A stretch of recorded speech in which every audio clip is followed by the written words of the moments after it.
Človek, keď sa pohybuje v tých húštinách, priakov, vy nikdy neviete, za koho natrafíte a stále je dobre mať niečo pri sebe.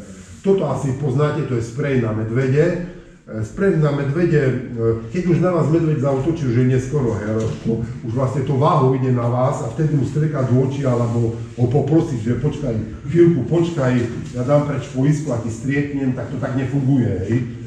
Keď už napríklad medveď útočí na človeka, vtedy je dobre mať pri sebe svetlicu.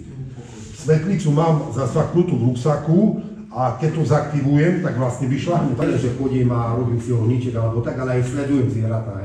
Keď sledujem zvieratá, tak väčšinou používam tento vlastne elektronický posunutý zvukov. Počkaj, zistí, že ktorý je najchladnejší.